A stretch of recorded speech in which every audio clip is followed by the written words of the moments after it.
আমাদের দেশে এমন অবস্থা হয়েছে যে মহিলাটা প্রেগনেন্ট হয়ে গেছে, হাজবেন্ডের দায়িত্ব শেষ। এখন এই মহিলা বাচ্চা জন্ম দেবে, এই মহিলা বাচ্চা বড় করবে, এটা তার কাজ, এটা তার ডিউটি। আমার কাজ হচ্ছে ইনকাম করা। No no no no no. তাহলে আপনি সেই রকম সন্তান পাবেন না যেরকম আপনি চাচ্ছেন। অনেক ঘরে আমি দেখেছি যে মেয়েটাকে প্রেশার ক্রিয়েট হয় যে তোমার হাজবেন্ড তো এরকম, তুমি একটা বাচ্চা নাও, ঠিক হয়ে যাবে। এগুলো রং কনসেপ্ট। হাজবেন্ডকে ঠিক করার জন্য বাচ্চা নেওয়ার প্রয়োজন নাই, হাজবেন্ড ঠিক হলে বাচ্চা নেওয়ার প্রয়োজন আছে। আমরা যত গুরুত্ব দিয়ে শিক্ষা মন্ত্রণালয় ক্রিয়েট করেছি দেশের শিক্ষা ব্যবস্থাকে রিবিল্ড করার জন্য, এটা খুব প্রশংসনীয়, কিন্তু এর আগে উচিত ছিল একটা প্যারেন্টিং মন্ত্রণালয় খোলা। আর এখানে সিলভা মেথড যেহেতু মাইন্ড নিয়ে কাজ করে, তো এখানে মাইন্ডের ভূমিকা কতটুকু, হুম, বা আমরা কিভাবে বাচ্চাদেরকে গড়ে তুলতেছি, সেখানে কোন জায়গায় আমরা ইমপ্রুভ করতে পারি, সেই বিষয়গুলো নিয়ে আমরা আলোচনা করব। এবং আমি বাবা মাদের বলবো যে কিছু টিপস এবং টেকনিক্সও আমরা আজকে শিখব। হুম।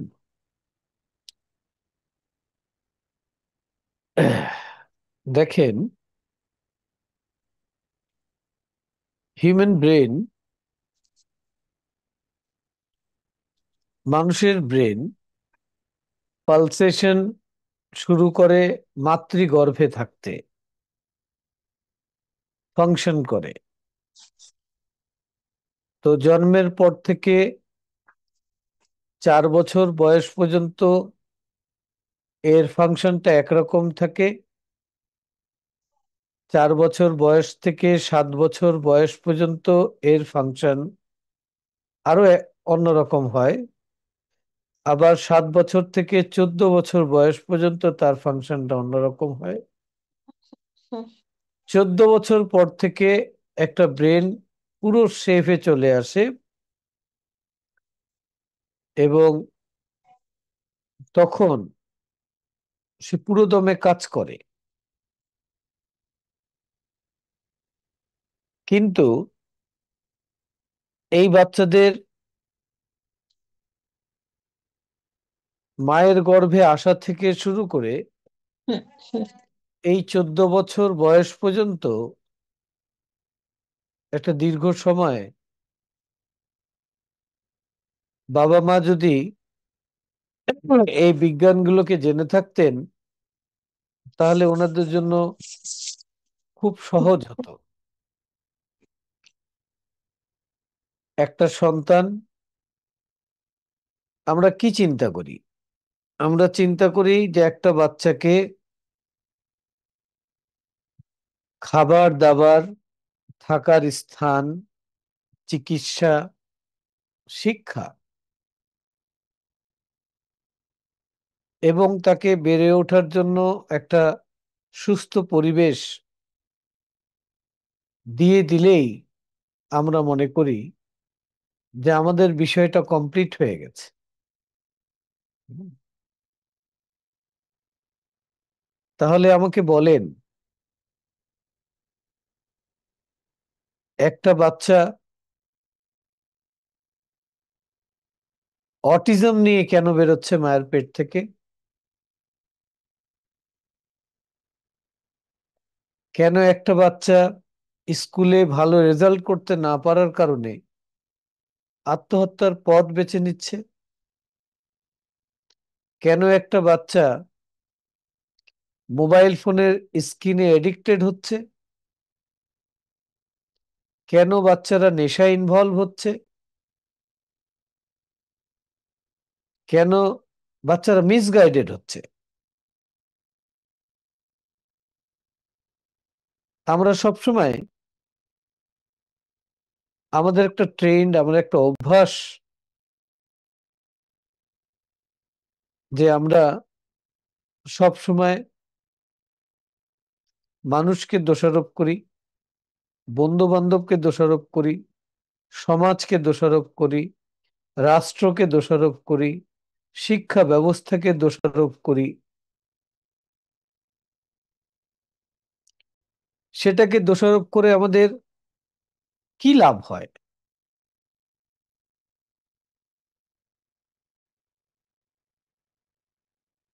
আমি এটা নিয়ে কিছু গভীর কাজ করতেছি কিছুদিন যাবত। দুটো কাজ আমি করছি। একটা কাজ হচ্ছে যে স্টুডেন্টদেরকে নিয়ে, আপনারা আমার অনেক লেকচারে শুনেছেন যে আমি স্টুডেন্টদেরকে নিয়ে কথা বলতেছি, তাদের এডুকেশন সিস্টেম নিয়ে কথা বলতেছি।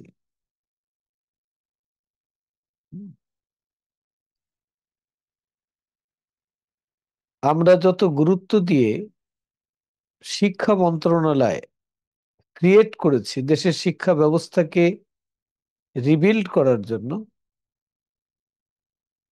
এটা খুব প্রশংসনীয়।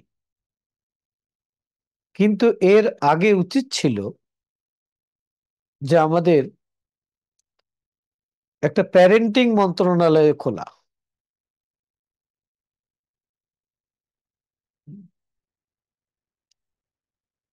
পৃথিবীতে সব বাচ্চাই, সন্তান জন্ম নেয়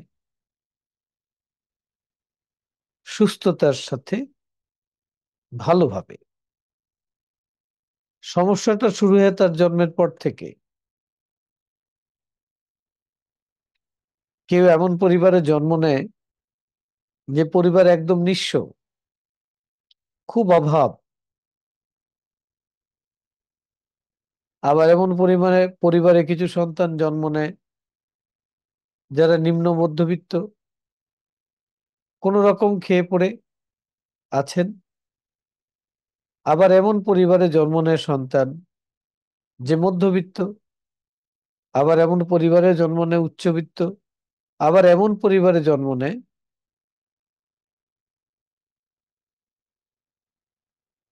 যে খুবই ধনী একটা পরিবার। এখন যদি আমরা সার্ভে করে সার্ভে রিপোর্ট নেই, এরকম সার্ভে অনেক হয়েছে, তো দেখা যাচ্ছে ধনী পরিবারের ছেলেরাও ডিরেল হয়ে যাচ্ছে, পথচ্যুত হয়ে যাচ্ছে। মধ্যবিত্ত পরিবারের সন্তানরা হচ্ছে, নিম্নবিত্তরা হচ্ছে, আবার নিঃস্বরা হচ্ছে। আবার একইভাবে দেখা যাচ্ছে যে একদম নিঃস্ব পরিবার থেকে যেন হীরার টুকরা বেরিয়ে এসছে, পড়াশোনায়, কাজে কর্মে, সব জায়গায় দক্ষ। সেটা নিম্নবিত্ত থেকেও আসছে কিছু কিছু, মধ্যবিত্ত থেকে, উচ্চবিত্ত থেকে, ধনী পরিবার থেকেও আসতেছে। তাহলে বিষয়টা কি দাঁড়ালো?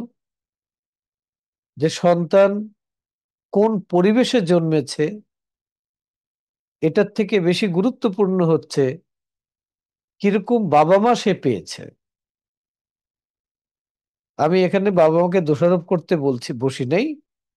আমি বলতে চাচ্ছি অজান্তে, না জানার কারণে, আজকে সেই জানাটা আপনাদের সঙ্গে শেয়ার করব। শুধু না জানার কারণে আমরা বাবা মারা কি কি মিস্টেক করতেছি, কি কি ছোট জিনিস যদি কারেকশন করে নেই এখনো।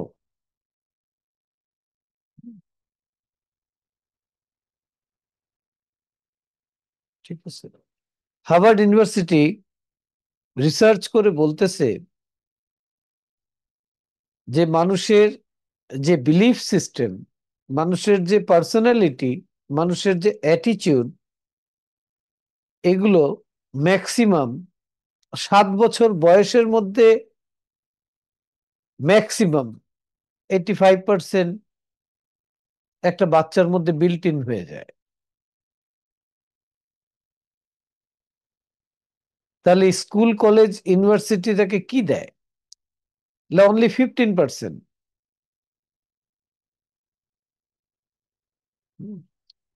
তাহলে একটা বাচ্চা 7 বছর বয়সে যেই ধরনের বিশ্বাস, যে ধরনের ধারণা তার ভেতর গভীরে ধারণ করেছে, সেটাই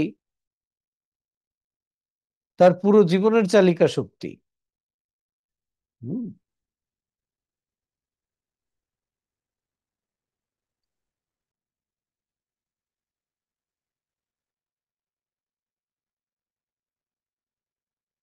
তাহলে একজন বাবা মা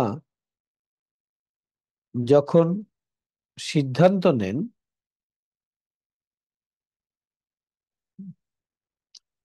চলুন আমরা একটা কাজ করি তারপর শুরু করি, মূল কথায় যাব। তাহলে কি কাজ করবেন? বলে আপনি কাজ করবেন যে আপনি একটা ছোট্ট প্রেয়ার করবেন। চোখ বন্ধ করে একটা প্রেয়ার করবেন। আপনি যদি সন্তান হয়ে থাকেন তাহলে বাবা মার জন্য প্রেয়ার করবেন। আপনি যদি বাবা মা হয়ে থাকেন তাহলে সন্তানের জন্য প্রেয়ার করবেন। যার বাবা মা আছে, সন্তানও আছে, তারা বাবা মার জন্য প্রেয়ার করবেন, সন্তানের জন্য করবেন। যার বাবা মা আছে কিন্তু সন্তান নাই, তো বাবা মার জন্য প্রেয়ার করবেন, কারণ আপনি তার সন্তান। হুম। তো এটা করার জন্য সবাই চোখ বন্ধ করুন। সবাই চোখ বন্ধ করুন। আপনি যেভাবে বসে আছেন সেইভাবেই চোখ বন্ধ করুন। চোখ বন্ধ করে একটা গভীর করে নিঃশ্বাস নিন। নিঃশ্বাস ছাড়তে ছাড়তে আপনি আপনার দেহটাকে রিল্যাক্স করে দিন। আরো একটা গভীর করে নিঃশ্বাস নিন। এবার মনটাকেও রিল্যাক্স করে দিন। আরো একটি গভীর করে নিঃশ্বাস নিন।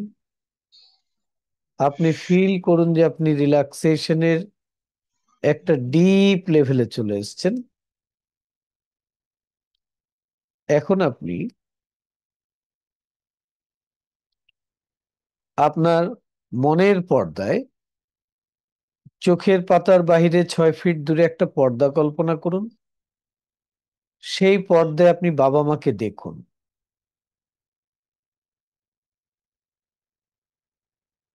বাবা মাকে দেখে একটা সুন্দর হাসি দিন। দেখুন তারাও হাসি দিচ্ছেন। এখন বাবা মার জন্য গুড উইশ করুন। বলুন যে, হে আমাদের সৃষ্টিকর্তা প্রতিপালক, আপনার পক্ষ থেকে অফুরন্ত শান্তি, কল্যাণ এবং মঙ্গল বর্ষণ করুন আমাদের মাতা পিতার প্রতি।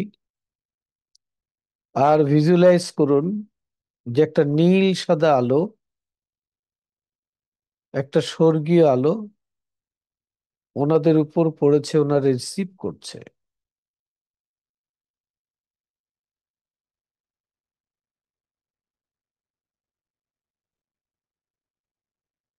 ঠিক একইভাবে আপনি আপনার সন্তানদের জন্য গুড উইশ করুন। এখন সন্তানকে দেখুন আর বলুন, হে আমাদের প্রতিপালক, আমাদের সন্তানদের অন্তরে শান্তি দান করুন। তাদেরকে আমাদের জন্য শান্তি স্বরূপ করে দিন। এই পৃথিবীর জন্য তাদেরকে কল্যাণকারী করে দিন। এখানেও দেখুন যে তাদের উপর ব্লু হোয়াইট রে এসে পড়ছে। তাদেরকে ব্রাইট দেখুন, সুস্থ দেখুন, সবল দেখুন, প্রাণবন্ত দেখুন। সেটাকে ফিল করুন।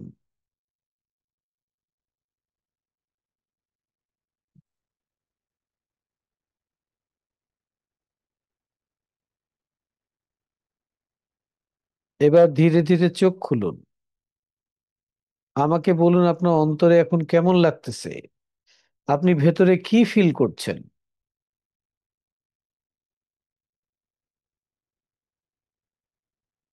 বিশ্বাস করুন, এইটুকু প্র্যাকটিস আপনার সন্তান এবং বাবা মার সাথে আপনার রিলেশনটাকে ঠিক করে দেওয়ার জন্য যথেষ্ট। যদি এটা রোজ সকালে ঘুম থেকে উঠে করা হয়, রাতে ঘুমানোর আগে করা হয়। হুম।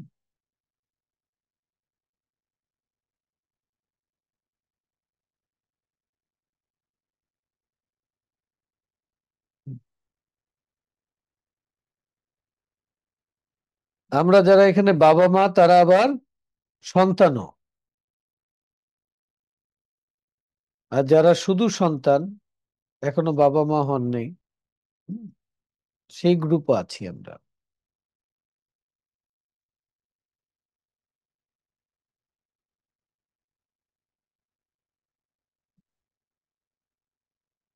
তাহলে একটা একটা করে পয়েন্ট আমরা রিভিল করব। প্রথম পয়েন্ট হচ্ছে,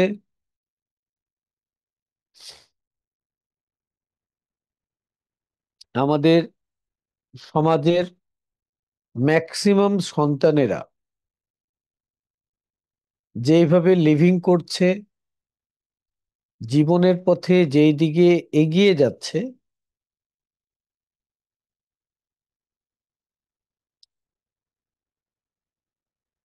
সেটা কতখানি ঠিক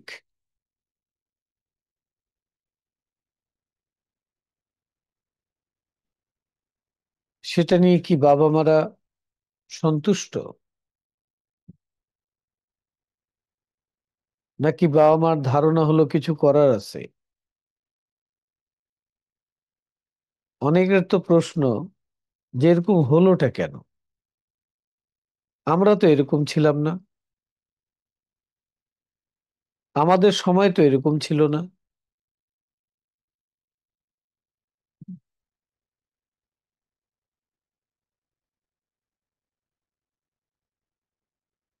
একটা সময় ছিল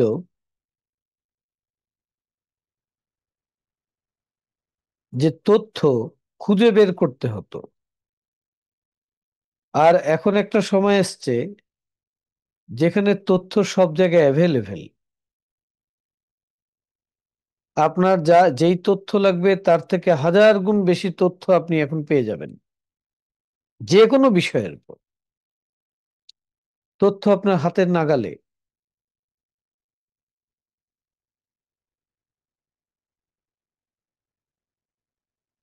তো এখনকার জেনারেশন সবকিছু রেডিমেড পাচ্ছে।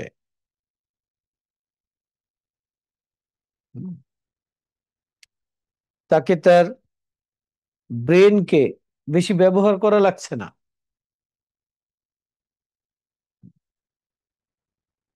বাচ্চাদের সাথে বাবা মার রিলেশনশিপের প্রচন্ড অবনতি আছে। কেন জানেন? এর দুটো কারণ। একটা কারণ হচ্ছে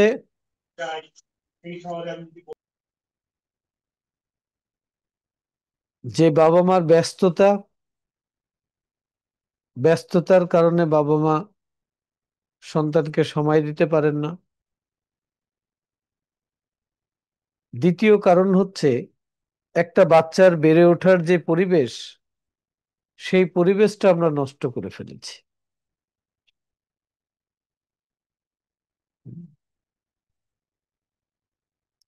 আজ থেকে 50 বছর আগে বাচ্চাদের বেড়ে ওঠার পরিবেশটা অন্যরকম ছিল। তখন বাড়িটা ছিল এরকম যে ফ্যামিলিতে বাবা মা আছে, 3 ভাই আছে, 3 ভাইয়ের বিয়ে হয়ে গেছে, তাদের সংসার আছে, সবাই একসাথে থাকে। তো অনেকগুলো ছেলে মেয়ে থাকে সেখানে, তাদের সাথে তাদের নিজেদের ইন্টারেকশন হয়, শেয়ারিং হয়। সেটাকে আমরা এখন আইসোলেটেড করে দিয়েছি। এখন 3 ভাই যদি এক ঘরে থাকে তো 3 ভাই আলাদা হয়ে গেছে, আলাদা আলাদা ফ্ল্যাটে থাকে। বাবা মা আর সন্তান একটা একটা হলে তো খতরনাক।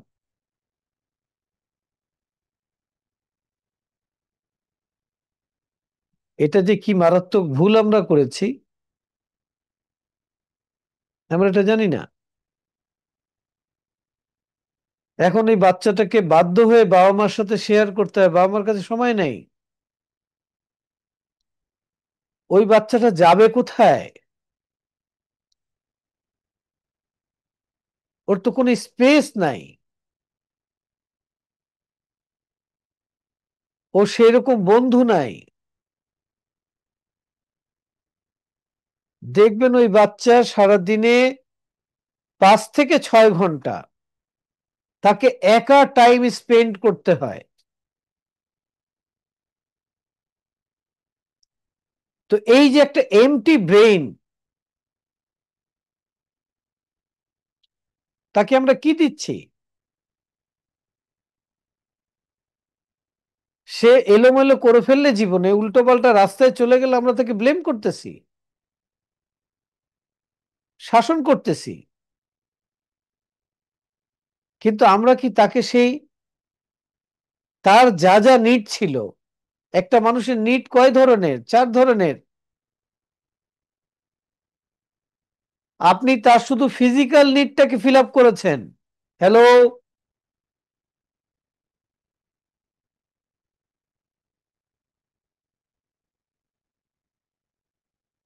তার যে একটা মেন্টাল নিড ছিল,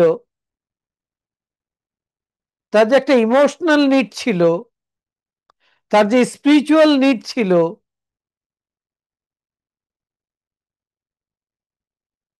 তাহলে আমি তো প্রথম শুনতেছি ইমোশনাল, মেন্টাল, স্পিরিচুয়াল, এগুলোর আবার নিড হয় নাকি?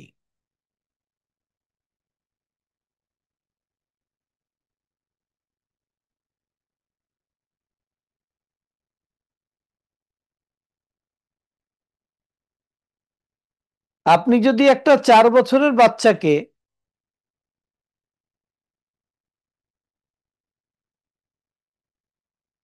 সপ্তাহে 2 বার করে গায়ে হাত তুলেন, আমার কাছ থেকে জেনে রাখেন, আর সেটা যদি 3 মাস চলতে থাকে, ওই বাচ্চার ইমোশনাল ব্লক হয়ে যায়, সে ফিজিক্যালি বড় হয়, ইমোশনালি বড় হতে পারে না।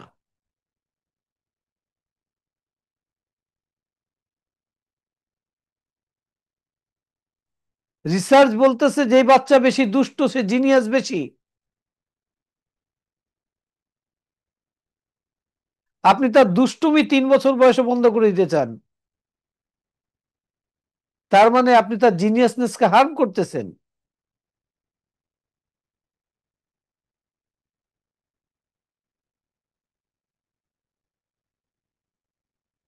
যখন মা গর্ভবতী হন, বাবা হা হয়ে যান। তো পুরো 9 মাস ডিপ্রেশনের মধ্যে থেকে যেতে যেতে যেতে যেতে যেই সন্তানকে জন্ম দেবে, সেই সন্তানটা ডিপ্রেশন নিয়ে জন্মাইলে সে সন্তানের দোষ নাকি? সেটা কি সৃষ্টিকর্তার দোষ নাকি?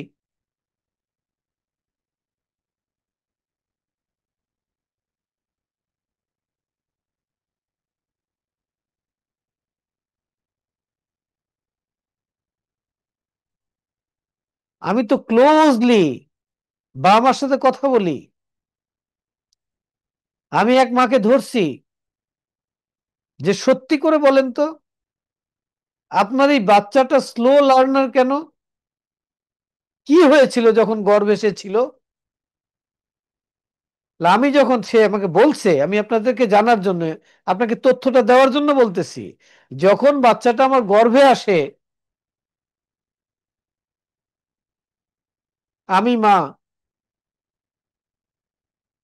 আমি চাচ্ছিলাম বাচ্চাটা আসুক। পরিবারের অন্যান্য সদস্যরা চাচ্ছিল না বাচ্চাটা আসুক, আমাকে অ্যাবর্শনের জন্য প্রেশার ক্রিয়েট করছে।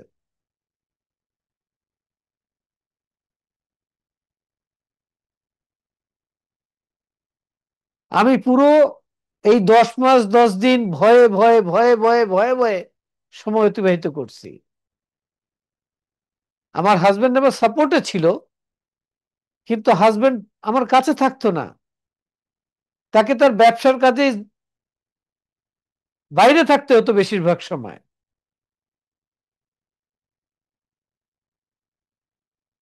আমি রোজ রাত্রে ঘুমাতাম এই চিন্তা নিয়ে যে আমার বাচ্চাটা সুস্থভাবে আসবে তো। তো সে ডাউটফুল থিঙ্কিং নিয়ে পুরো প্রেগন্যান্সি পিরিয়ডটা কাটিয়েছেন। এখন বাচ্চা স্লো লার্নার হয়েছে, এটা কি তার দোষ?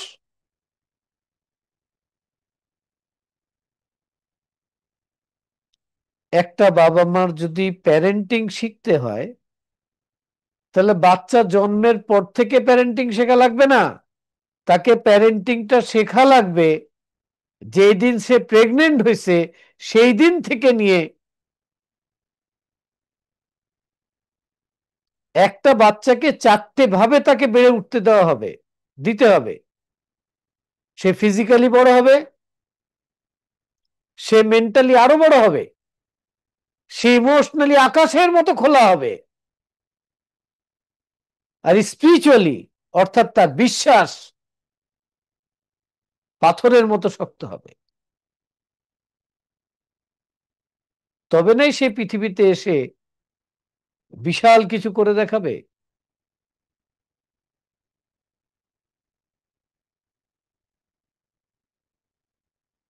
আবার আমরা বাবা মারা মেয়ে বাচ্চা জন্ম নিলে একভাবে ট্রিট করি, ছেলে বাচ্চা জন্ম নিলে আরেকভাবে ট্রিট করি।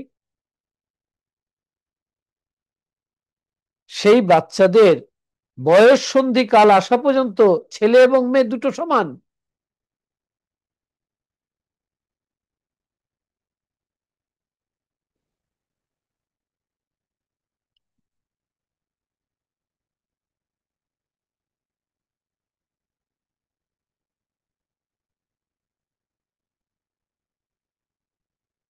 একটা মা, হাজবেন্ড ওয়াইফ যখন একটা সন্তান নেওয়ার সিদ্ধান্ত নিলেন,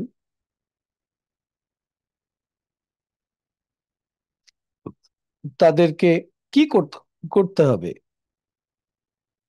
তাদের দুজনের মেন্টাল ম্যাচিং প্রথমে থাকতে হবে। হ্যালো?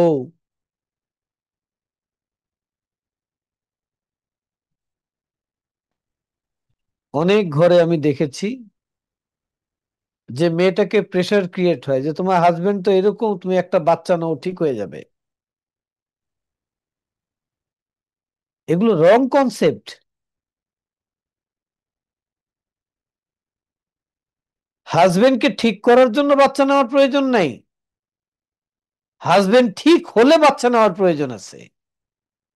কারণ বাচ্চাটা পৃথিবীতে যখন আসতেছে, সে বাবা এবং মা দুজনের এনার্জি নিয়ে আসতেছে এখানে।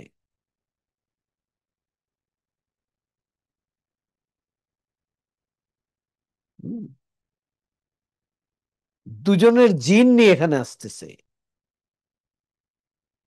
সেই দুজনের জিন দিয়ে ডিএনএ ফর্ম করতেছে, সেই ডিএনএ থেকে ক্রোমোজোম ফর্ম করতেছে, সেই ক্রোমোজোম থেকে সেল ফর্ম করতেছে।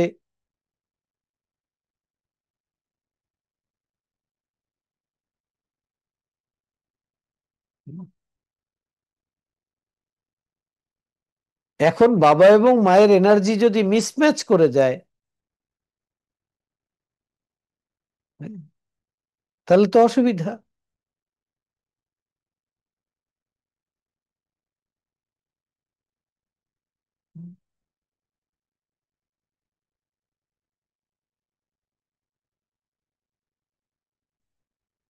তো বাবা এবং মাকে প্রথমেই নিজেদের মধ্যে একটা বোঝাপড়া করতে হবে,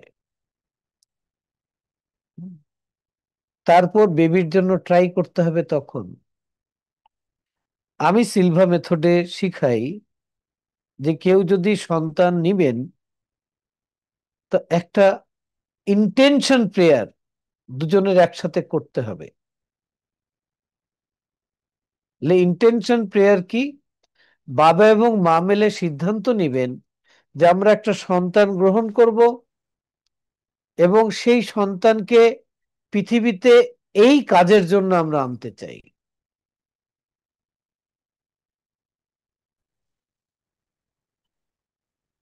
তার সুস্থতা এমন থাকবে, সে দেখতে এরকম হবে, তার স্বভাব এরকম থাকবে। এই প্রেয়ারের মধ্যে পুরো বিষয়টা ইনক্লুড থাকবে। যখন মা প্রেগনেন্ট হবে, তখন হাজবেন্ডকে বাহিরের কাজ 25% কমিয়ে দিতে হবে। ঠিক আছে, তার ওয়াইফকে বেশি সময় দেওয়া লাগবে না। সকালবেলা যখন ঘুম থেকে ওয়াইফ উঠে, সেই সময় 1 থেকে 1.5 ঘন্টা সময় হাজবেন্ডকে দিতে হবে তার ওয়াইফকে। আর সন্ধেবেলা 1 থেকে 1.5 ঘন্টা সময় দিতে হবে। তাকে তো তার ওয়াইফের মতো পেটের মধ্যে ওজন ক্যারি করতে হচ্ছে না। তার ফিজিওলজির যে প্যাটার্ন মায়ের হয়, যে কষ্টগুলো তার হয়, সে যে কষ্টের সাথে যুদ্ধগুলো করে, সেগুলো তো বাবাকে করতে হচ্ছে না। শুধু 1.5 ঘন্টা সকালে সময় দিতে হচ্ছে, 1.5 ঘন্টা, 1 ঘন্টা সন্ধ্যেবেলা সময় দিচ্ছে, এইটুকু। ঠিক আছে,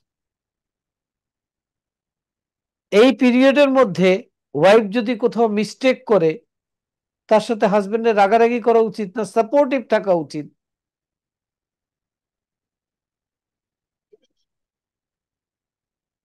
তার ওয়াইফ মাইন্ডফুলনেস এর মধ্যে আছে কিনা, যদি ওয়াইফকে মেডিটেশন শিখায় দেয় সিলভা মেথডের, তাহলে সে রিল্যাক্সেশন পারবে।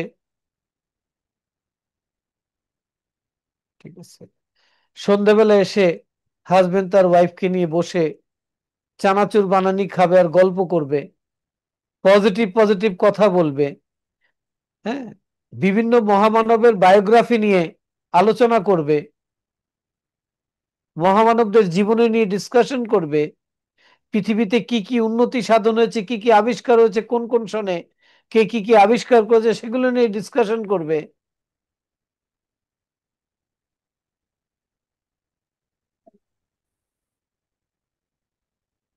ঘরে চাল নেই, ডাল নেই, এগুলো নিয়ে মারামারি করবে না। চাল ডাল নাই তো নাই।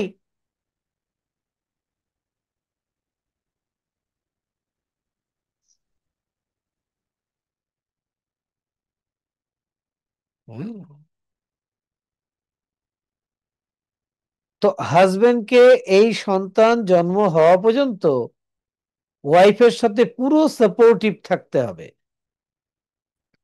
হ্যাঁ, এর মধ্যে হতে পারে যে ওয়াইফের মেজাজ একটু খারাপ হয়ে গেছে, খারাপ হলে সেটাকে ঠিক করতে হবে, কিভাবে সেই পন্থা অবলম্বন করতে হবে। তাকে সবসময় হাসি খুশি রাখতে হবে। ওকে, তাহলে কেন সকালবেলা বললেন কেন আর সন্ধ্যাবেলা বললেন কেন? যখন একটা মা প্রেগনেন্ট হন, তখন তার মর্নিং সিকনেস, তার প্রথম প্রবলেম শুরু হয়। সকালবেলা তার বডির ফিজিওলজি, হরমোন, এগুলোর অ্যাডজাস্টমেন্টের জন্য 1 থেকে 1.5 ঘন্টা সময় লাগে।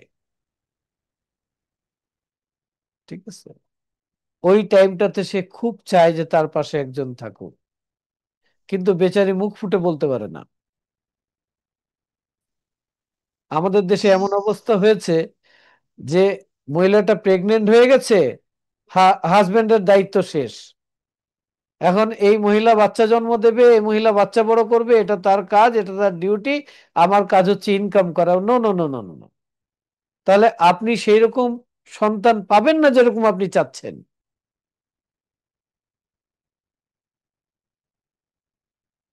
ঠিক আছে, এটা গেল বাবার রোল। এখন মায়ের রোল কি? মায়ের রোল হবে সবসময় হাসি খুশি থাকবে সে, পজিটিভ ভাইব্রেশন নিবে সে। যেটা খেতে মন চাইবে, যেটা করতে মন চাইবে, যেখানে যাইতে মন চাইবে, সেগুলো করবে। ঠিক আছে, পজিটিভ বই পড়বে। তার সন্তানের স্বপ্নটা সে দেখবে। সন্তান পৃথিবীতে এসে যা করবে সেই স্বপ্নটা মা দেখবে।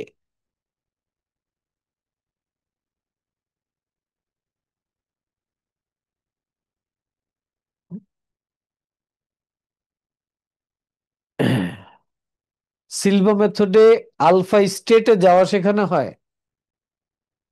সেই আলফা লেভেলে যদি একটা মা প্রেগন্যান্সি অবস্থায় যায়, আর সে তার সন্তানের সাথে নিজের মাইন্ডকে কানেক্ট করে শুধু সন্তানকে এইটুকু অ্যাফার্মেশন দিতে থাকে, ইউ আর দ্য জিনিয়াস।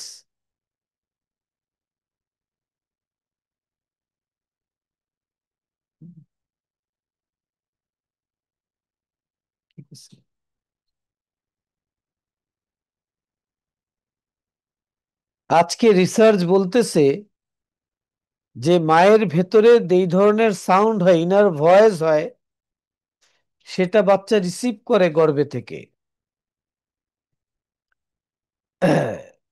হুম,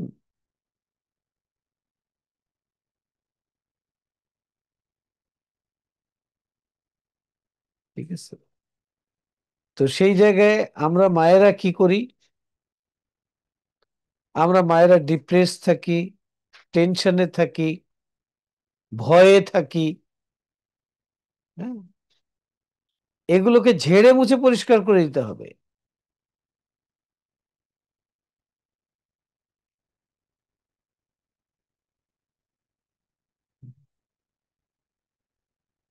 সৃষ্টির শ্রেষ্ঠ জীব হচ্ছে মানুষ। আর যেই মানুষ, যেই মায়ের সন্তানকে জন্ম দিচ্ছে, সে শ্রেষ্ঠ জীবের কে পৃথিবীতে আনার একটা মাধ্যম তৈরি হচ্ছে। কে জানে এই মানুষটি পৃথিবীর রূপরেখা বদলাই দিতে পারে।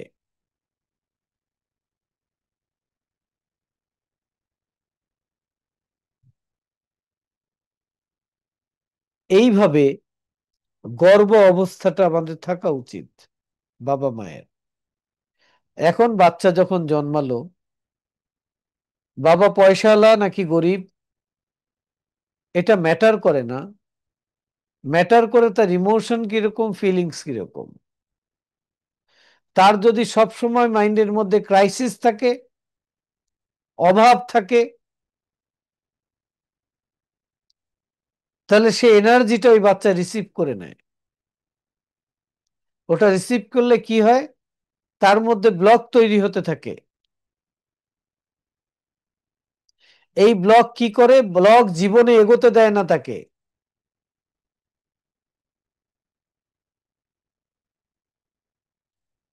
তো বাবা মার কি করা উচিত? বাচ্চা যখন জন্মাইলো, 4 বছর বয়স পর্যন্ত সেই বাচ্চা তো কিছু বুঝে না। তা আপনাদের মাইন্ড থেকে, ইমোশন থেকে ক্রাইসিস ধুয়ে মুছে ফেলে দেবেন।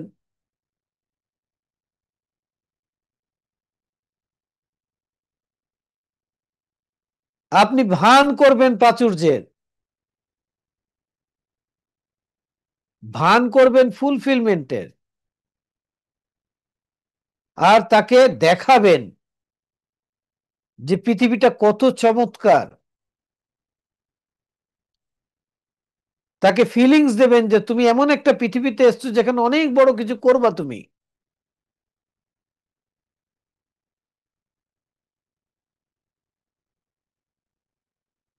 হুম, ঠিক আছে। আপনি যা বলেন ওই বয়সে বাচ্চা তার কিছুই শিখে না। আপনি যা করেন, আপনি যা থাকেন, আপনি যা হন, বাচ্চা সেটাকে রিসিভ করে, সেই এনার্জিটাকে রিসিভ করে। আপনি যদি আতঙ্কে থাকেন যে আমার তো উপার্জন কম, বাচ্চা মানুষ করব কিভাবে, তাহলে সে আতঙ্ক নিয়ে বড় হয়।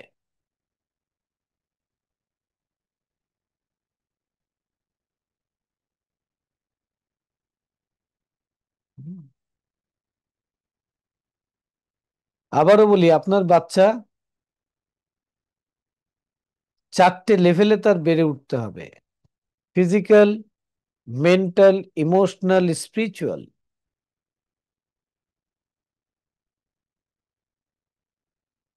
হ্যাঁ, বাবা মার খেয়াল করতে হবে, একটা বাচ্চা শুধু ফিজিক্যালি বড় হয়ে গেলেই সব হয়ে গেল না।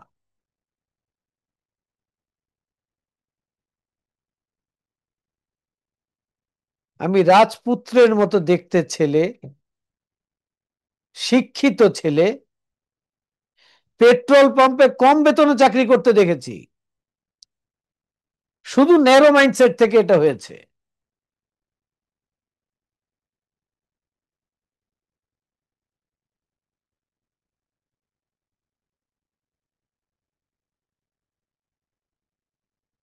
আমি অনেক বাবা মাকে দেখেছি সন্তান, ছোট সন্তানের সামনে বলতে, কানতে কানতে বলতে যে আমি তো তোমার সংসার করছি শুধু এই সন্তানের মুখ দেখে। What is this? বাচ্চা তো কনফিউজ যে আমি কোথায় আসলাম, আমি কি ভুল করলাম।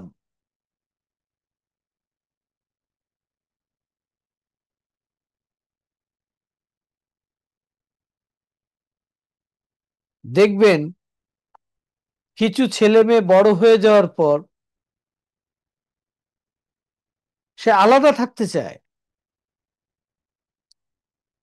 সে চায় না বাবা মা তার সাথে থাকুক। বললে বাবা মাকে আলাদা বাসা কিনে দেবো, টাকা পয়সা দেবো, ওখানে থাকুক।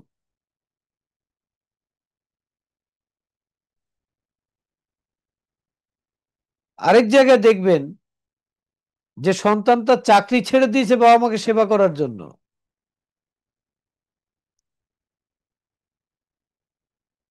এই যে ছোটবেলায় যখন তার 4 বছর বয়স ছিল, মা বলছে শুধু বাচ্চাটার দিকে তাকিয়ে তোমার সংসার করতেছি, আর হাজবেন্ডও বলতেছে তোরে কবে ছাইরে দিতাম, এই বাচ্চাটার জীবন নষ্ট করতে চায় না, এই জন্য ছাড়ি নেই তোরে।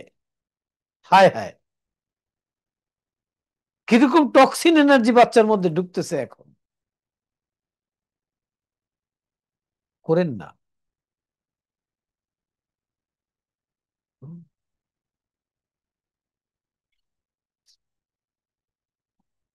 আমি বলবো যে এটা করার থেকে উত্তম হতো যে কোনো নিঃসন্তান দম্পতিকে এই বাচ্চাটা নিয়ে গিয়ে দিয়ে দিতেন।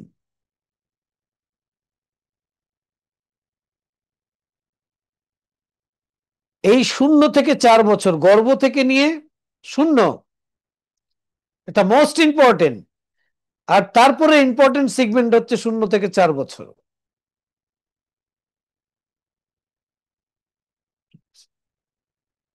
একটা হিউম্যান নেচার বিল্ট ইন হয় এই সময়ের মধ্যে।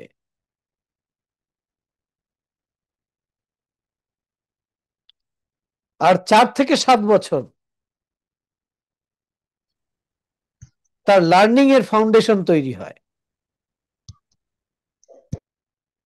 সে বড় হয়ে বৈজ্ঞানিক হবে না কি হবে সব ডিসাইড হয়ে যায় ওই জায়গায়।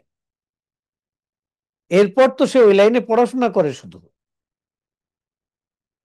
যা হওয়ার তো এই 7 বছর বয়সের মধ্যে হয়ে যায়।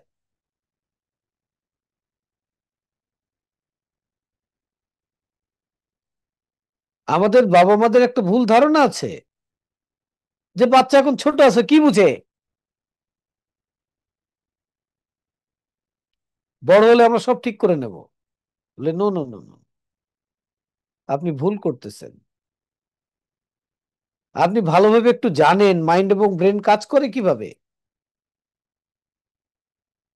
তাহলে বুঝতে পারবেন। ঠিক আছে, এরপর আসছে 4 থেকে 7। এই সময়টাতে যেই বাবা মা সন্তানের বন্ধু হয়ে যেতে পারলো, তারা বিশ্ব জয় করে ফেলছে।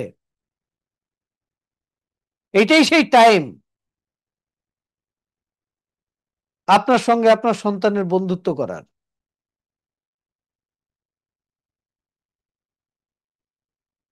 কিভাবে বন্ধুত্ব করবেন? যেই 4 বছর বয়স হয়ে যাবে, ওর তো ব্রেনের ব্রেনের ফ্রিকোয়েন্সি থেটা লেভেলে থাকবে ম্যাক্সিমাম সময়। তো এই বাচ্চা সবকিছু নিয়ে প্রশ্ন করবে, সেই হবে তার বেস্ট ফ্রেন্ড, যে ইমোশনালি তার কাছে থাকবে, তার প্রত্যেকটা প্রশ্নের উত্তর দেবে, তাকে ইমোশনাল সাপোর্ট দেবে। দুঃখের বিষয়, আমাদের বাবা মা এই সময়টাতে বাচ্চাদেরকে স্কুলে দিয়ে তাদের দায়টা সেরে দেন। সব প্রশ্নের উত্তর স্কুল দেবে তাকে। স্কুল হয়তো দেয়, সব প্রশ্নের উত্তর দেয় না, কিছু দেয়। ঠিক আছে? যেই বাচ্চারা প্রশ্ন করা বন্ধ করে দেয়, সেই বাচ্চারা তাদের জিনিয়াসনেসটাকে ন্যারো করে দেয়। আর যেই বাচ্চারা তখনও প্রশ্ন করে আর প্রশ্ন উত্তর পায়, তারাই জিনিয়াস হয়ে বড় হয়। ঠিক আছে? এখন বাবা মায়ের এই সময় ধারণা হয় যে বাচ্চা প্রশ্ন করে, বাচ্চা দেখেই তো প্রশ্ন করে, বাচ্চাই তো প্রশ্ন করবে। হ্যাঁ, বাচ্চা বারবারই প্রশ্ন করবে, ওর অনেক প্রশ্ন। কিন্তু আপনি কি জানেন না কেন প্রশ্ন করে? আপনাকে বলি কেন প্রশ্ন করে ওই বয়সের বাচ্চারা। ওই বয়সের বাচ্চারা হয় অবজার্ভিং। তারা সবকিছুকে নিখুঁত ভাবে অবজার্ভ করে। যদি কোশ্চেনের অ্যান্সার তারা রাইট পেয়ে যায়, তাহলে তার ফাউন্ডেশন হয়ে যায় অবজারভেশনে। আর অবজারভেশন এমন পাওয়ার যে ফোকাস না করলে, কনসেন্ট্রেট না করলে অবজারভেশন করা যায় না। আপনি দেখেন, তাহলে আপনি তার প্রশ্নের উত্তর দিচ্ছেন, এর মানে হলো যে তার অবজার্ভিং পাওয়ারটা আপনি বাড়াচ্ছেন, আপনি তার কনসেন্ট্রেশন পাওয়ারটাকে বাড়াচ্ছেন, তার ফোকাসটাকে আপনি অ্যাকুরেট করে দিচ্ছেন। আর যদি আপনি তাকে রং অ্যান্সার দেন,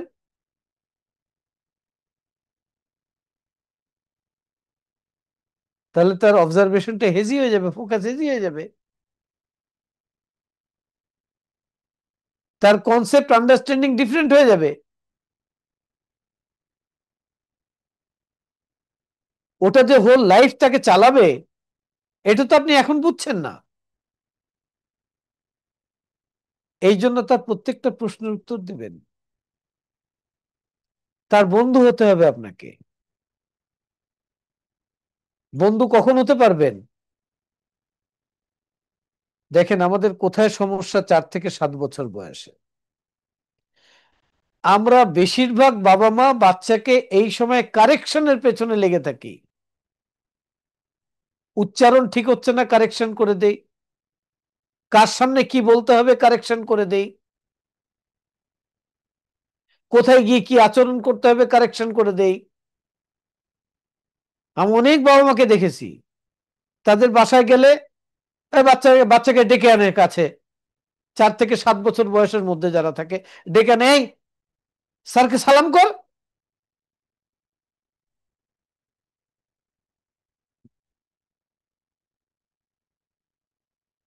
তাজ্জব। বাবা মা বললো স্যারকে সালাম করতে, ও সালাম করলো, আসসালাম আলাইকুম হলো, কিছু হলো?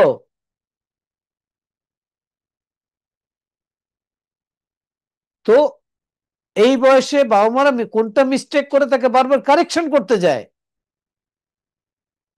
আপনার কারেকশন করা লাগবে না, আপনি কানেকশন করেন।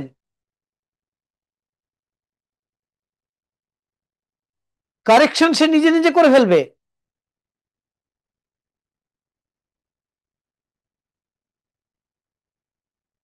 আমি কিছু বাচ্চার এরকম ট্রিটমেন্ট করেছি, মানে মেডিটেশনের মাধ্যমে ট্রিটমেন্ট করিয়েছি, যে কথায় জড়তা।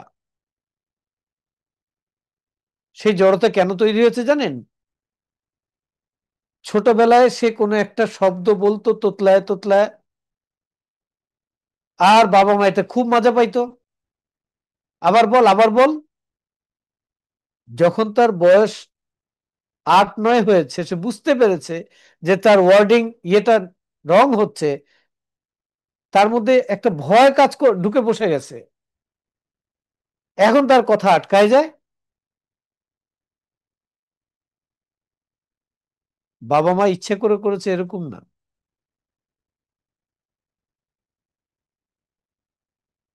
ঠিক আছে। তো 4 থেকে 7 বছর বয়সে আপনি কারেকশনের মেথডে যেন না, আপনি ইনস্ট্রাকশন দিয়েন না, আপনি তাকে ইনফরমেশন দেন, আপনি তার সাথে কানেক্ট থাকেন, কানেকশনটাকে স্ট্রং করেন, কারেকশন করতে যেন না, তাকে ইনফরমেশন দেন, সঠিক তথ্যটা প্লেস করে দেন, আর তার সাথে কানেক্টেড থাকেন। ঠিক আছে। তাহলে কারেকশন হবে কিভাবে?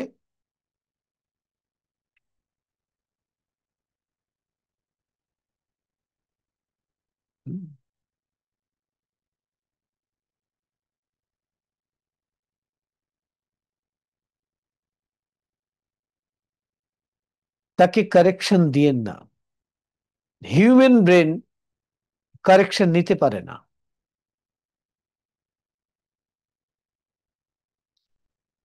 কারেকশন আপনার সাথে, তার মাইন্ডের আপনার মাইন্ডের মাঝখানে একটা দেয়াল তৈরি করে দেয়।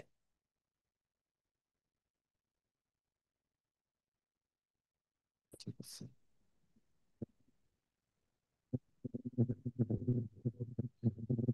তা আপনি কি করবেন? কারেকশন করবেন না, আপনি আপনার সন্তানকে অ্যাডভাইস করবেন। ঠিক আছে। অ্যাডভাইস মানে কি? অ্যাড মানেও যুক্ত করা, আর ভাইস মানে কি? নিজের উইজডম তার সঙ্গে যুক্ত করবেন, তার সঙ্গে শেয়ার করবেন। এর মানে হচ্ছে অ্যাডভাইস। অনেকের অ্যাডভাইস হচ্ছে আবার এই লাঠি হাতে নিয়ে অ্যাডভাইস দেয়। ঠিক আছে, তো অ্যাডভাইস না। ঠিক আছে। তো তাকে কারেকশন করবেন না, তাকে অ্যাডভাইস দিবেন, তাকে বিষয়টা খুলে বলবেন। ঠিক আছে। শুনবে সে একটাই কারণে, যদি আপনি কানেক্টেড থাকেন। তো কানেক্ট হবেন কিভাবে? সিলভা মেথড শিখায় যে কিভাবে আলফা লেভেলে ইমোশনালি সন্তানের সঙ্গে কানেক্ট হতে হয়।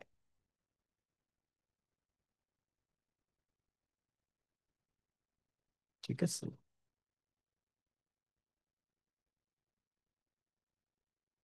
ফিজিক্যালটা হচ্ছে তার নিডকে ফুলফিল করার জন্য,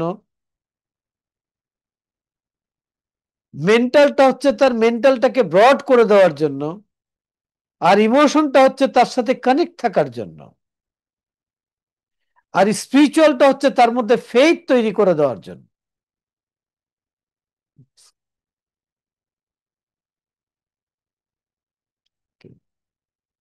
অনেক বাবা মা আছেন সন্তানকে নিয়ে ওভার কেয়ার থাকেন, তার কারণে কি করেন? সন্তানদের মধ্যে ব্যারিয়ার তৈরি করেন।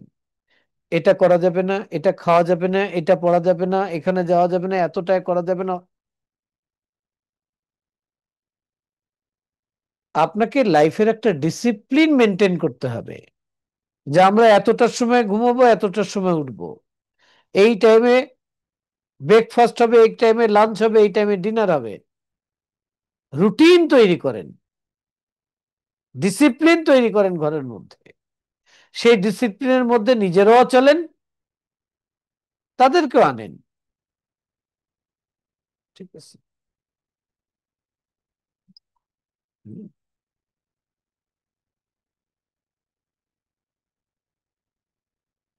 ওকে।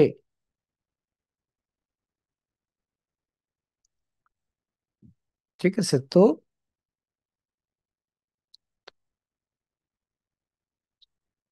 এখন আপনার সন্তান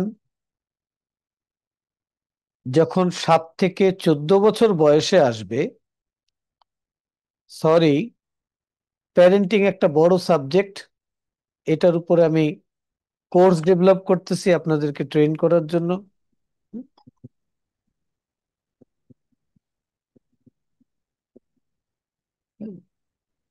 আমি চাচ্ছি প্রত্যেকটা সিগমেন্ট আপনার কাছে একটু একটু করে তুলে ধরতে। তো 7 থেকে 14 বছর বয়স, এই বয়সটার মধ্যে আপনি আপনার সন্তানকে স্কুলে পাঠাবেন। ঠিক আছে? এই বয়সটার মধ্যে খুব গুরুত্বপূর্ণ হলো, যেটা আমাদের মিসিং আছে, সেটা হলো সেই বাচ্চাটার ফিজিক্যাল অ্যাক্টিভিটিস যদি যুক্ত না হয়, হুম, তাহলে সে জীবন চলার পথে কর্মক্ষমতাকে সে হারিয়ে ফেলবে।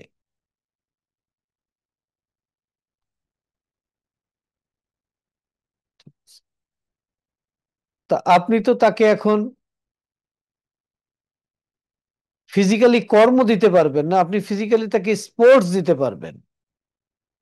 তো ফিজিক্যাল একটা স্পোর্টস এর মধ্যে যেখানে ফিজিক্যাল অ্যাক্টিভিটিস আছে, এই 7 থেকে 14 বছর বয়সে মাস্ট তার থাকতে হবে, তাকে খেলতে দিতে হবে, যেই খেলার মধ্যে ফিজিক্যাল ইনভলভ হয়। ওকে, যেটা আমাদের মিসিং আছে। আর 7 থেকে 14 বছর বয়সে বাবা মাকে কেমন হতে হবে বাচ্চার সাথে?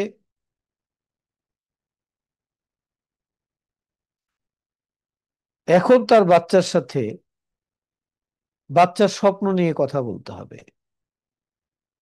তাকে লক্ষ্য দেখাতে হবে, সেই পৃথিবীতে কি কাজ করবে, প্রত্যেকটা কাজ করার স্কোপ যে তার কাছে ওপেন আছে, সেটা তার জন্য ওপেন করতে হবে ইমোশনালি। এই জায়গায় ইমোশনাল ব্লক করে দেওয়া হয়,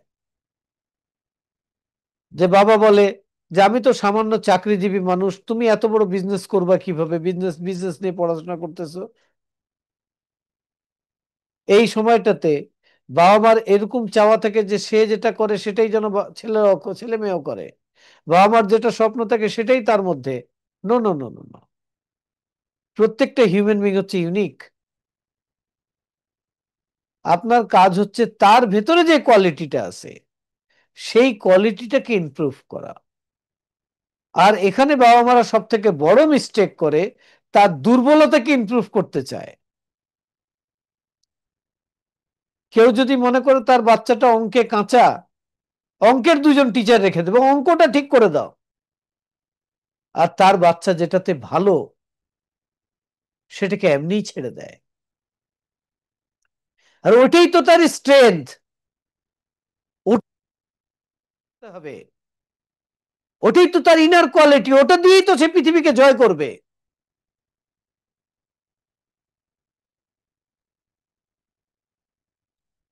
তো তার স্ট্রেংথটাকে তারা অ্যাপ্রিসিয়েট করে না, তার উইকনেসটার প্রতি তাদের ফোকাস হয়ে যায়। উইক থাকা যাবে না, তখন চলে আসে কম্প্যারিজন।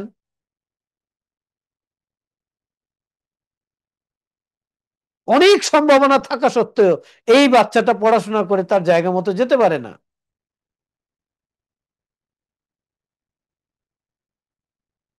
বাবা মাকে সে সন্তানের স্ট্রেংথ দেখতে হবে। বাবা তুমি কি চাও,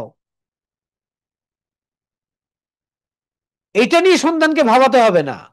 সন্তানের কি লাগবে, সে কি করতে দুনিয়াতে এসছে, তার অ্যাসাইনমেন্ট কি, তার ভেতরে কোন কোয়ালিটি এমন আছে যেটা এক্সেলেন্ট, তাকে সেই দিকে নিয়ে যাওয়া, এটা হচ্ছে বাবা মার কাজ। আর আমরা ঠিক উল্টোটা করি, তার উইকনেস নিয়ে পড়ে থাকি।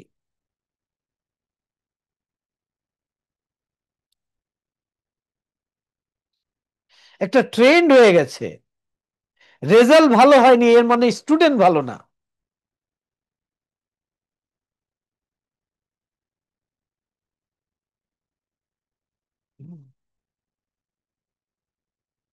গত বছর ভারতের ইউপি রাজ্যে একটা ঘটনা ঘটেছে, জানেন কি?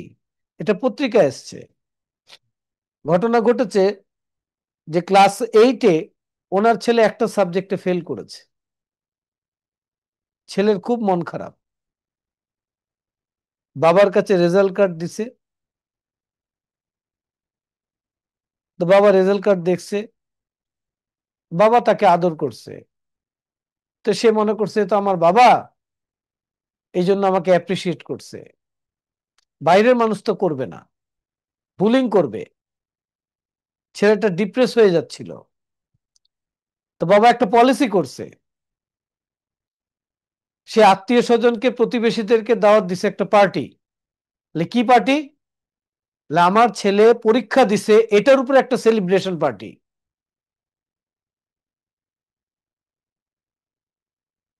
সেই পার্টিতে সে স্টেজে উঠে ছেলেকে ডাকছে, ডেকে বলতেছে যে আমি আপনাদেরকে পার্টি দিয়েছি কেন জানেন? আমার ছেলে এই 9টা সাবজেক্টে এক্সেলেন্ট মার্কস এনেছে, তবে সে একটা ফেল করেছে। কিন্তু আমি আমার ছেলের পাশে আছি, আমি গর্ববোধ করি। আমি এই জন্য গর্ববোধ করি, ও 100% ইফোর্ট দিয়েছে। রেজাল্ট খারাপ এসছে, এতে আমার কোনো দুঃখ নাই। আমার ছেলে যে ইফোর্ট দিয়েছে, আমি এটা নিয়ে খুব হ্যাপি। আমি এর জন্য আমার ছেলেকে অ্যাপ্রিসিয়েট করি।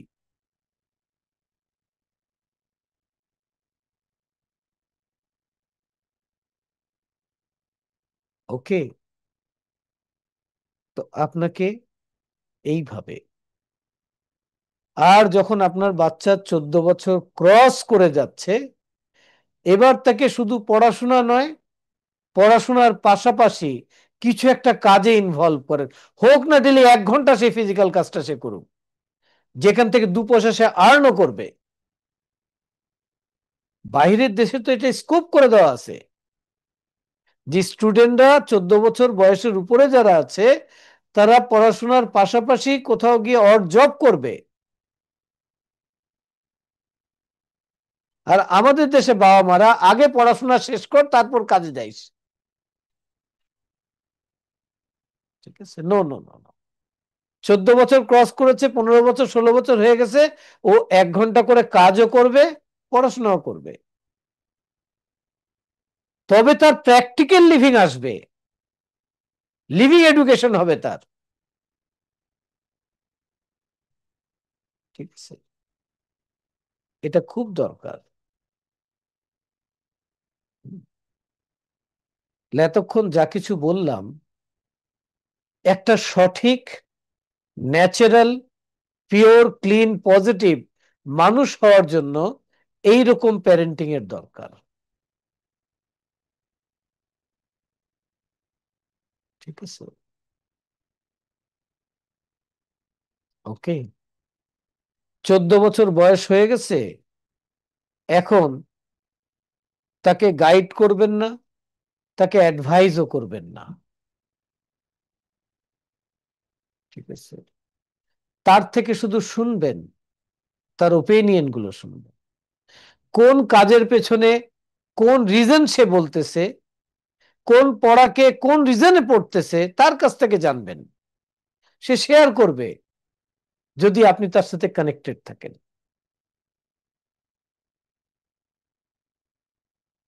14 বছর বয়স পর্যন্ত আপনি তাকে গাইড করেছেন, অ্যাডভাইস করেছেন। ঠিক আছে? 14 বছর বয়সের পর থেকে তার ওপিনিয়ন নেবেন, যে তুমি যে এত ঘন্টা পড়তেছো, এটার পেছনে কারণ কি? তুমি যে এই সাবজেক্টটা নিলে, এটার পেছনে রিজন কি? তুমি তুমি এই পড়াশোনাটা কমপ্লিট করে কি করতে চাও, কি করবা তুমি? তার ড্রিম সে শেয়ার করবে আপনার সাথে। ঠিক আছে? ওকে। তাহলে সে প্রপার ওয়েতে বড় হয়ে উঠবে। ঠিক আছে?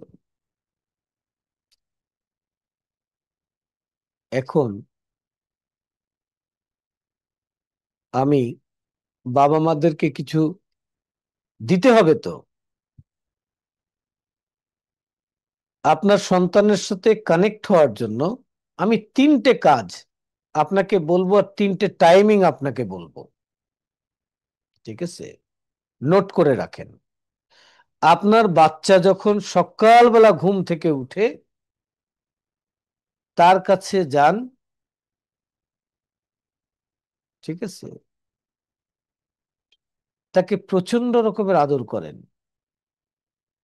তাকে কেয়ারিং শো করেন। তখন তার ভুল ত্রুটি, কেন এত দেরি করে উঠলা, এগুলো বলতে যান না, তাকে কেয়ারিং করেন, তার পাশে যান, তাকে আদর করেন,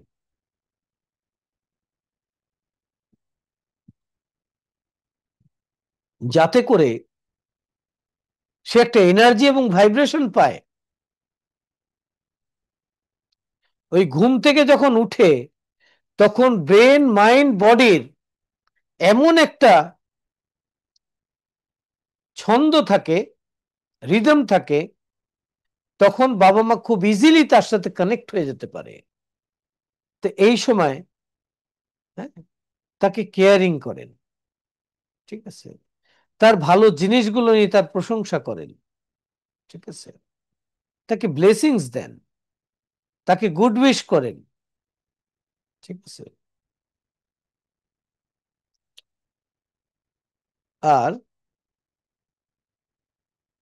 যখন সন্ধ্যাবেলা ডিনারের টেবিলে বসবেন, তখন ডিসকাশন করেন, শেয়ারিং করেন, ঠিক আছে, নিজেরটা শেয়ারিং করেন, তার থেকেও শেয়ারিংটা নেন। এই সময়টাতে আপনি বুঝতে পারবেন যে সারাদিন কি মানসিকতায় ছিল, কোথায় তার হেল্প লাগবে। ওকে,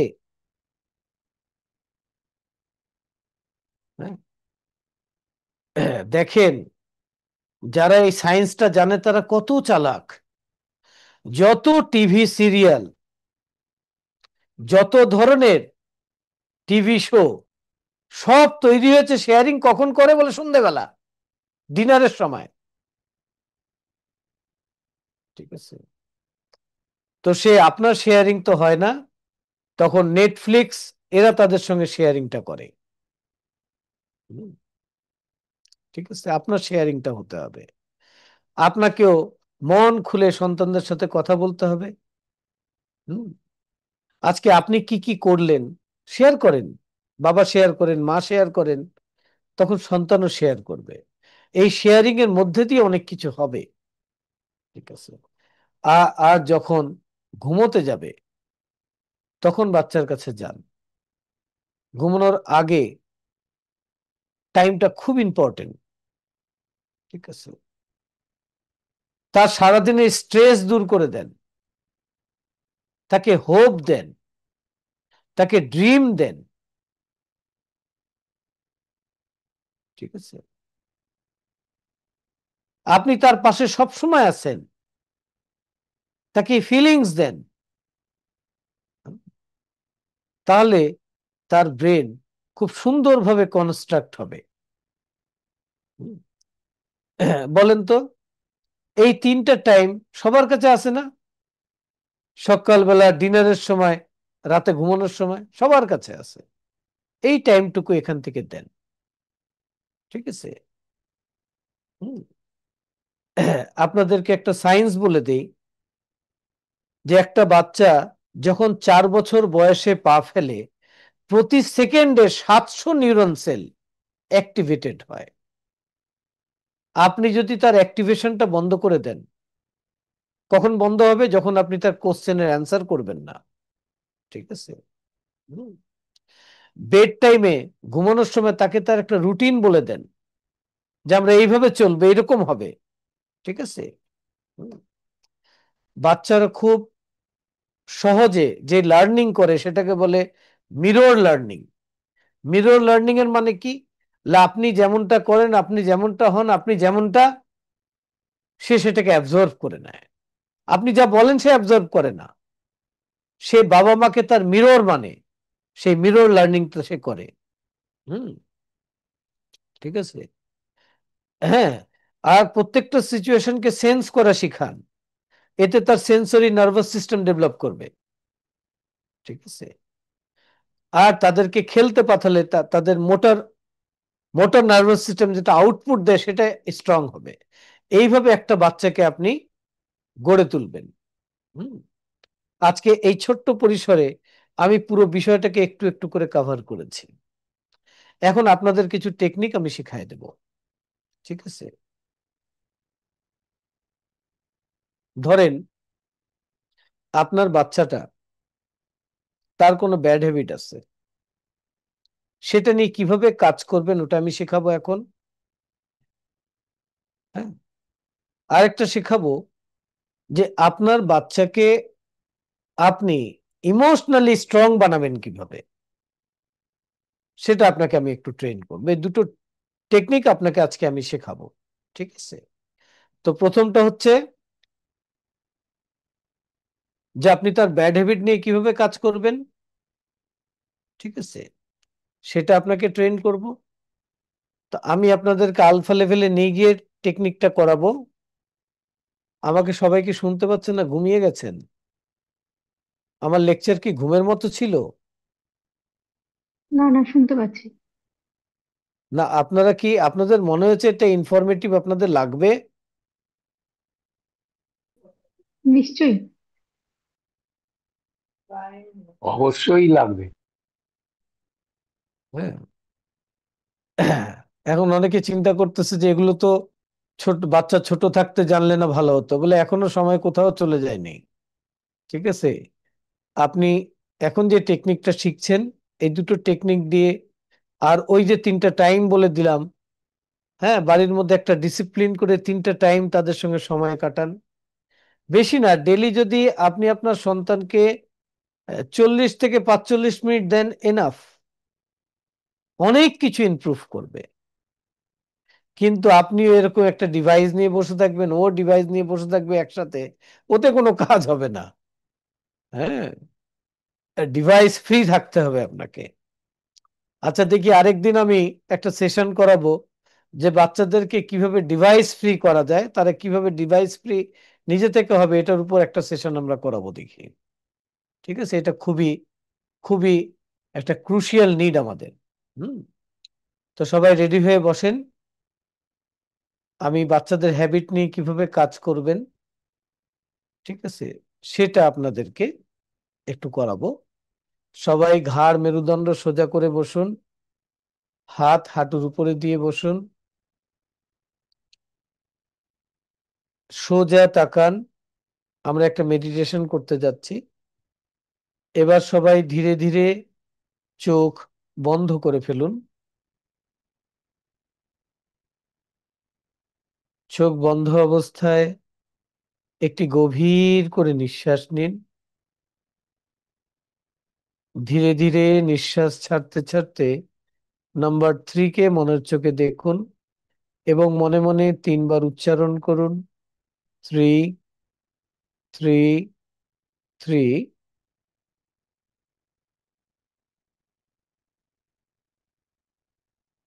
আরো একটি গভীর করে নিঃশ্বাস নিন। ধীরে ধীরে নিঃশ্বাস ছাড়তে ছাড়তে নাম্বার 2 কে মনের চোখে দেখুন, মনে মনে উচ্চারণ করুন, 2, 2, 2। আরো একটি গভীর করে নিঃশ্বাস নিন। ধীরে ধীরে নিঃশ্বাস ছাড়তে ছাড়তে নাম্বার 1 কে মনের চোখে দেখুন এবং মনে মনে বলুন, 1, 1, 1।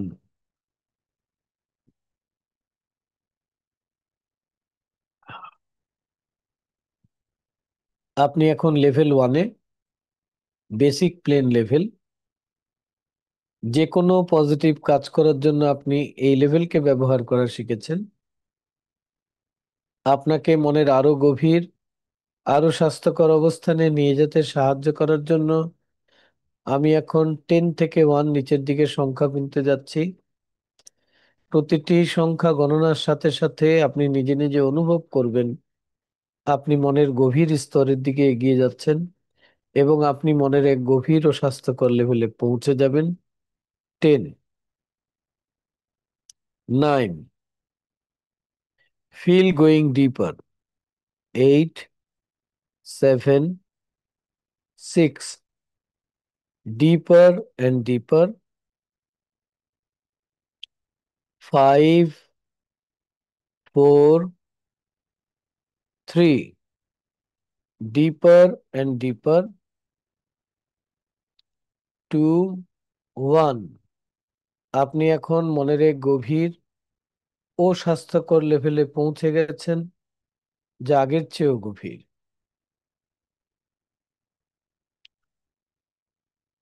আপনি এখন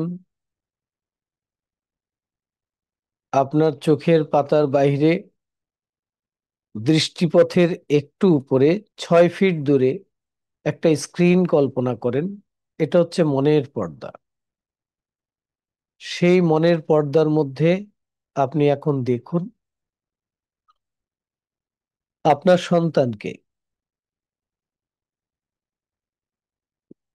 এবার তাকে আপনার কাছে আনুন, তার মুখোমুখি হন, তার চোখে চোখ রাখুন।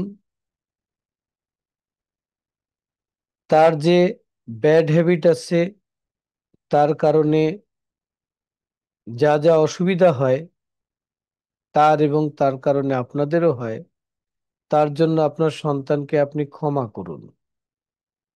বলুন, আমি তোমাকে তোমার সমস্ত ত্রুটি বিচ্যুতির জন্য সম্পূর্ণরূপে মাফ করলাম।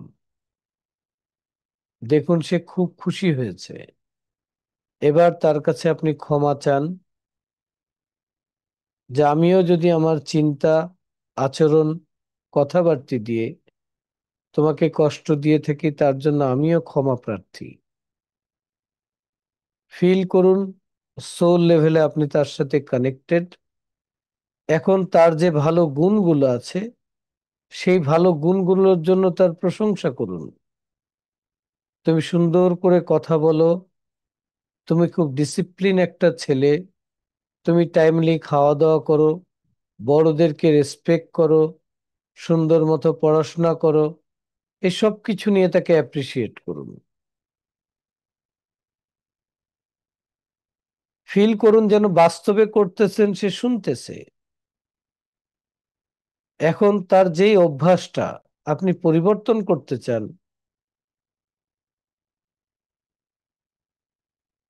সেই অভ্যাসের যে পজিটিভ দিকটা আছে, পরিবর্তনশীল দিকটা আছে, সেই বিষয়টা তাকে বলুন যে তোমার এই অভ্যাসের জায়গায় যদি এই অভ্যাসটা হয়ে যায়, তাহলে তুমি এই জায়গায় এক্সেলেন্ট।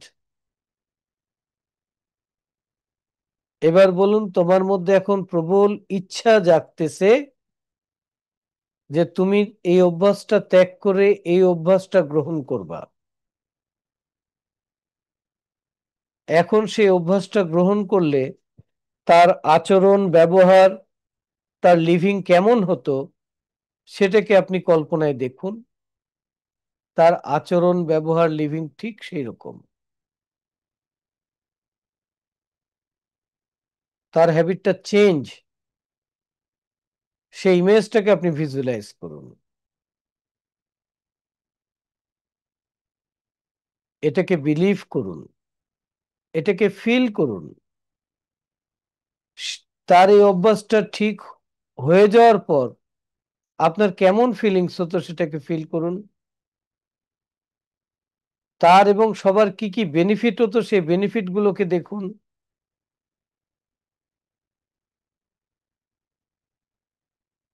এবং তাকে তার এই পরিবর্তন করার জন্য তাকে থ্যাংক ইউ বলুন।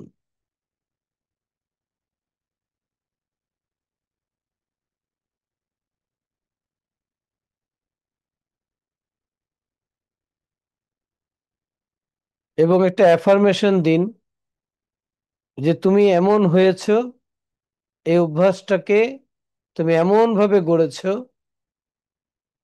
তার জন্য তোমাকে থ্যাংক ইউ।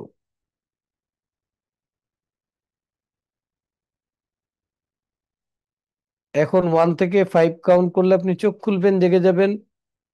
1, 2, ধীরে ধীরে বের হয়ে আসুন।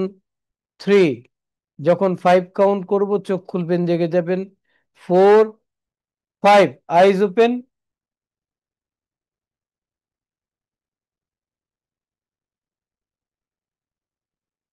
এই কাজ আপনার সন্তান যখন ঘুমিয়ে পড়বে তখন আপনাকে করতে হবে। আপনি মাঝরাত্রে উঠেও করতে পারেন। আপনাকে একটানা মিনিমাম 30 দিন করতে হবে। 30 দিন করতে থাকলে তার অভ্যাসের মধ্যে চেঞ্জেস আসবে। হতে পারে কোনো কারণে অনেক সময় সন্তান পড়াশোনার আগ্রহ হারিয়ে ফেলে, একটা বদ অভ্যাস তৈরি হয়ে যায়। ঠিক আছে, যে অ্যাডিকশনটা তার জন্য হার্মফুল। অনেক সময় সন্তান বাবা বা মায়ের প্রতি বিরক্ত হয়ে তার বদমেজাজি অভ্যাস চলে আসে। ঠিক আছে, এরকম যে কোনো অভ্যাস নিয়ে যেটা নেগেটিভ, যাকে তাকে ক্ষতি করছে, সবার ক্ষতি করছে, সেটাকে আপনি সে অভ্যাসটা করতে পারেন। আবার এরকম হতে পারে যে সে ফ্যামিলিতে ফ্রি না, চুপচাপ থাকে, নিজেকে গুটিয়ে রাখে, রুমের মধ্যে বন্দি করে রাখে, সামাজিক না। এই অভ্যাসটাকেও চেঞ্জ করতে পারেন। কিন্তু আপনি 30 দিন করলে এর রেজাল্টটা দেখতে পাবেন। 30 দিন করে যদি মনে হয় 30% রেজাল্ট হয়েছে, তাহলে আরো 1 মাস করবেন। ঠিক আছে, আপনার এক্সপেকটেশন পর্যন্ত না পৌঁছানো পর্যন্ত আপনাকে করতে হবে। ঠিক আছে, বাবারা কি করতে পারবে? হ্যাঁ, বাবারাও করতে পারবে, তবে মা করলে বেশি ইফেক্টিভ হবে। ঠিক আছে, আরেকটা টেকনিক বলে দেই, যে আপনার সন্তান বাহিরে আছে। ঠিক আছে, ছেলে যদি বাইরে থাকে এক ধরনের টেনশন বাবা মায়ের, আর মেয়ে যদি বাইরে থাকে আরেক রকমের টেনশন বাবা মায়ের। টেনশনের শেষ নাই। ঠিক আছে, আমি কি বলি জানেন? আমি বলি সৃষ্টিকর্তা তার কাজের জন্য এই মানুষগুলোকে দুনিয়াতে পাঠিয়েছে। যদি টেনশন কারুর করতে হয়, স্রষ্টা বসে বসে টেনশন করবে। বাবা মার কাজ হচ্ছে 4টে। তাদেরকে পৃথিবীতে সুস্থভাবে আনা তাদের কাজ, নাম্বার 1।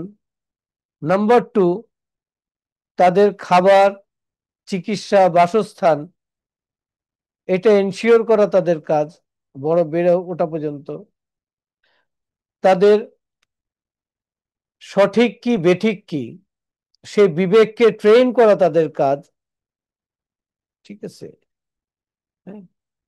আর চতুর্থ কাজ হচ্ছে এই পৃথিবীতে চলার জন্য যে নলেজ দরকার, সেই নলেজটা তৈরি করে দেওয়া তাদের কাজ। ঠিক আছে, সে যে রাস্তায় যাবে সেই রাস্তায় যাওয়ার নলেজটা তাকে দিতে হবে। এই 4টে কাজ। কারণ ছেলে বড় হয়ে গেছে, 21 বছর বয়স, সে বাইরে গেছে আড্ডা দিতে, তার আড্ডা আটকানো আপনার কাজ না, তো এটা তো তার কাজ।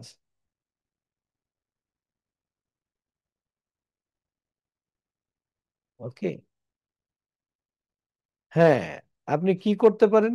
আপনি শেয়ারিং করতে পারেন। ঠিক আছে, তা আপনার যখন এরকম হয় যে আপনার সন্তান পরীক্ষা দিতে গেছে, আপনার সন্তান বিদেশে পড়তে গেছে, আপনার সন্তান এখন বাইরে আছে, আপনার সন্তান এখন অমুক জায়গায় আছে। ঠিক আছে, তাহলে আমার কি করণীয়? তাহলে আপনাকে একটা টুলস শিখাচ্ছি, তার সাথে ইমোশনালি কানেক্ট হওয়ার টুলস। ঠিক আছে, হুম। সবাই রেডি হয়ে বসেন, মেরুদণ্ড সোজা করে, চোখ বন্ধ করুন, একটি গভীর করে নিঃশ্বাস নিন। ধীরে ধীরে নিঃশ্বাস ছাড়তে ছাড়তে নাম্বার 3 কে ভিজুয়ালাইজ করুন আর মেন্টালি রিপিট করুন, 3, 3, 3। আরো একটি গভীর করে নিঃশ্বাস নিন। ধীরে ধীরে নিঃশ্বাস ছাড়তে ছাড়তে নাম্বার 2 কে ভিজুয়ালাইজ করুন আর মেন্টালি রিপিট করুন, 2, 2, 2। আরো একটি গভীর করে নিঃশ্বাস নিন।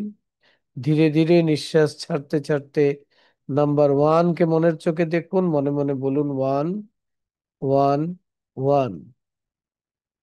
এখন আপনি কল্পনায় আপনার সন্তানের কাছে চলে যান। তার ডান পাশে গিয়ে দাঁড়ান। দাঁড়িয়ে তার মাথায় হাত বুলিয়ে দেন, আর তাকে শুধু বলুন যে আমি তোমার পাশে আছি, তোমার সাথে আছি। আর আপনি ফিল করেন যে আপনি তার সাথে আছেন, পাশে আছেন। দেখুন সেও ফিল করছে যে আপনি তার পাশে আছেন, সাথে আছেন। এইভাবে আপনি 2 থেকে 3 মিনিট থাকুন।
এবার 3 কাউন্ট করলে ফিরে আসুন, 1 2 3। এখন বডিটাকে ফিল করুন। এবার 1 থেকে 5 কাউন্ট করলে চোখ খুলে ফেলবেন। 1 2, ধীরে ধীরে বের হয়ে আসুন। 3, যখন 5 কাউন্ট করব তখন চোখ খুলবেন, জেগে যাবেন। 4 and 5, eyes open.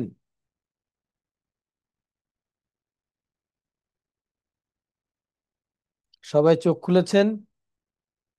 Thank you.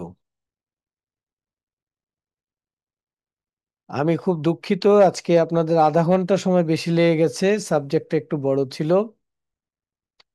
তা আপনাদেরকে অনেক অনেক ধন্যবাদ এবং কৃতজ্ঞতা, ভালোবাসা।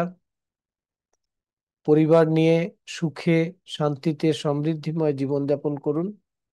অন্তর থেকে আপনাদের জন্য দোয়া এবং ভালোবাসা।